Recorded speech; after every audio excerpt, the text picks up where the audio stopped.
तरफ धमचान पड़ गया और इस तरफ है देव पासापोर्ट का मूल स्थान वाला मंदिर। पहले हम दूसरे रास्ते से आए थे, अब इस रास्ते से अब वापस जा रहे हैं और ये बताएंगे इस क्या क्या देखने को मिलेगा रास्ते में। देखिए यहाँ सामान ढोने के लिए इस तरह के बड़े बड़े जो किरडे हैं बनाए जाते हैं और इनमें ही खाद गोबर जो भी सामान ले जाना हो इधर उधर सिर्फ इनसे ही इस्तेमाल किया जाता है। ऊपर पहाड़ी दिख रही है, उधर से आया अभी पैदल। ये यहाँ से इतनी नीचे उतरे पहले खड्ड तक का, खड्ड से दोबारा फिर से चढ़ाए। इतना सफ़र चलने के बाद आखिरकार हम रोड तक पहुँच ही गए।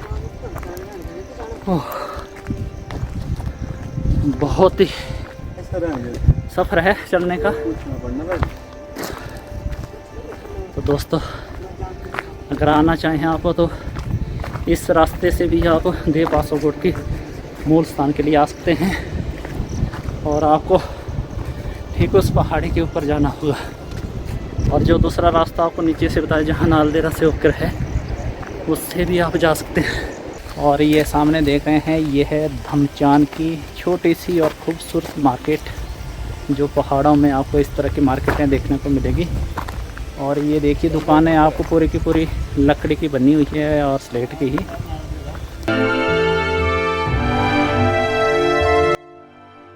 तो यहाँ पहुँच चुके हैं हम वापस देव पासापोर्ट के नालदेहरा मंदिर के पास। और यहाँ है पासापोर्ट की सराय और यहाँ पे भंडारा वगैरह जो बैठ खाने का इंतज़ाम किया गया है। रसोई इस तरफ है और इस तरफ शौचालय वगैरह है और जो मंदिर है वो ठीक इसके पीछे है मंदिर के पास। और अभी आपको बताएंगे कि कहाँ पे देवता की जो नालदेहरा देव, तो यहाँ पे बताते हैं आपको कि कहाँ जैसे देव पासापोर्ट की जो बनी है। तो अभी सामने हूँ मैं इस उल नदी के किनारे पे, सामने आपको दिखा रहा हूँ ये है उल नदी। और सामने देख रहे हैं आप यहाँ पे देव पासापोर्ट का मंदिर और ये है देवता की बनी। यहाँ से देखिए आप ये चारों तरफ जो आप दिखाई दे रही है नीचे तक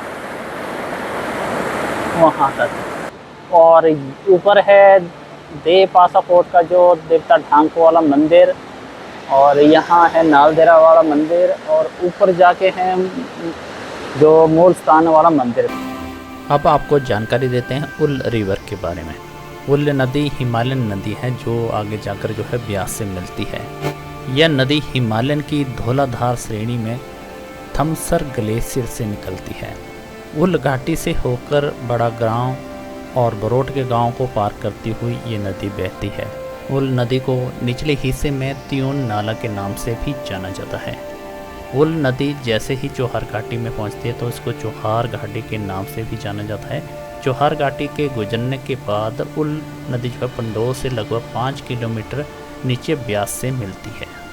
उल नदी धौलाधार पर्वतमाला में थमसर ग्लेशियर द्वारा जो निर्मित झील है वहाँ से निकलती है। यह झील थर्मस दर्रे के बहुत ही करीब है जो बड़ा भंगाल के रास्ते पर ही स्थित है।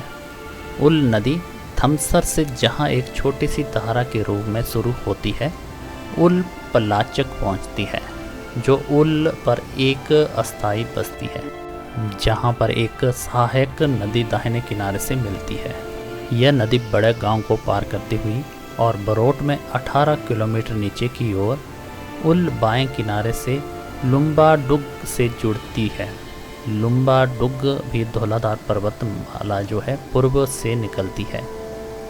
आपको बता दें कि हाल में जो ट्राउट की शुरुआत जो हुई है उल नदी के तट पर ही मछली पालन के फार्म बनाए गए हैं। यहाँ एक सरकारी ट्राउट प्रजनन फार्म भी है और इसी निजी स्वामित्व वाले ट्राउट फार्म भी है। मछली पकड़ने का मौसम हर साल अगस्त से अक्टूबर के अंत तक चलता है।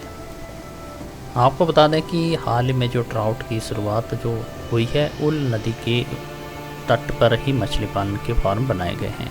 यहाँ एक सरकारी ट्राउट प्रजनन फार्म भी है और इसी निजी स्वामित्व वाले ट्राउट फार्म भी है। मछली पकड़ने का मौसम हर साल अगस्त से अक्टूबर के अंत तक चलता है।